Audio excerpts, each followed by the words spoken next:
Michel Zino. Donc vous êtes directeur commercial du groupe La Provence. Partout, il y avait des affiches. La Provence change. Alors, elle change en quoi, cette Provence ? La Provence change, elle change parce que les Provençaux changent.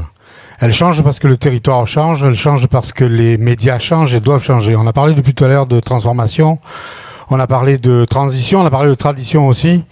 On s'inscrit complètement, c'est une vieille dame de presque 80 ans bientôt, la Provence, avec toutes les histoires qu'elle a traversées depuis 1944. La dernière en date, avec l'impulsion de notre actionnaire unique, CMA-CGM, fait que on crée un groupe média un peu plus important qui est là pour défendre les valeurs du territoire, qui est là pour la qualité éditoriale, qui est une gageure tous les jours d'essayer de trouver la meilleure qualité. Le zéro papier, nous pour l'instant, on n'a pas trop envie d'y arriver.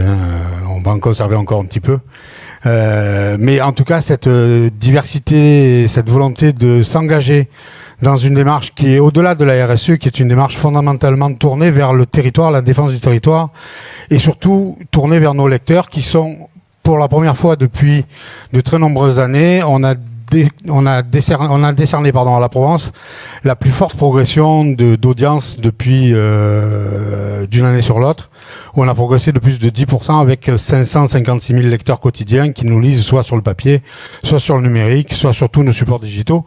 Et donc c'est pour nous une véritable satisfaction de trouver tous les jours finalement notre ancrage le plus profond dans les 3 départements des Bouches-du-Rhône, des Alpes et du Vaucluse, parce que c'est cette proximité-là qui fait qu'on a un devoir d'exemplarité, d'engagement fort auprès des lecteurs, des annonceurs et des partenaires, dont vous faites partie, mon cher Philippe, et surtout d'être présent le plus souvent possible et le plus proche possible des attentes des lecteurs, des attentes des annonceurs, des attentes des consommateurs, parce qu'ils sont devenus de plus en plus matures, de plus en plus exigeants et de plus en plus à même de nous challenger sur nos propres méthodes de fonctionnement, y compris en interne, puisqu'on modifie doucement mais sûrement l'entreprise pour la faire rentrer définitivement dans une entreprise engagée, en tous les sens du terme, au premier chef desquels ses collaborateurs, de qui on espère qu'ils nous tiendront en rigueur d'une forte évolution. Et puis la Provence, maintenant c'est un groupe, il y a La Tribune, il y a Brut, il y a Corse Matin, M6. La Tribune, une participation dans Brut et dans M6.